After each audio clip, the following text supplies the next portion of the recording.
afaka azavainao amin'ny fijery antsika ve hoe ohatra ny ahoana ny fandehany a nanaovana hoe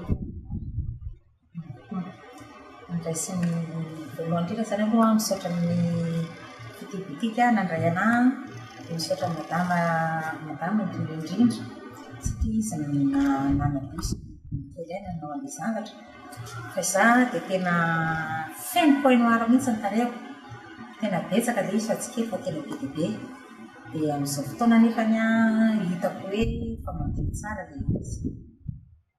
Top. dia inona izao madama nanalana ny poinoaranao laser ve sa produit laser aloha izany no mahafaka amin'ny poinoara fa raha produit izy tsy mahafaka azy mihitsy fa laser no tokony mahafaka azy tsara. dia nanahoana izao fitentenanao tao anatin'izay fikarakarana an'ilay poinoara izay narary kely ve sa ela be afaka azavainao ve?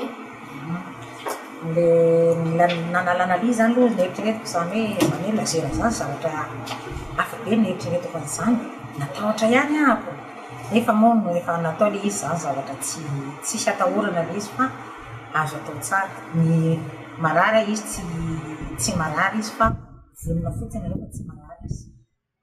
Dia misy hafatra kely any ve atolotranao amin'ny fijery ho an'izay olona rehetra manana poinoara?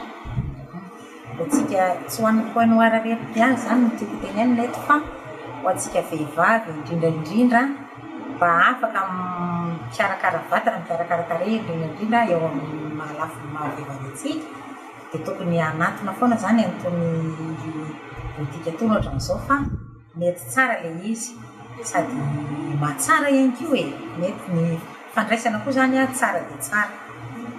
Dia misaotra madama manaiky ny vahiny. Misaotra tompoko.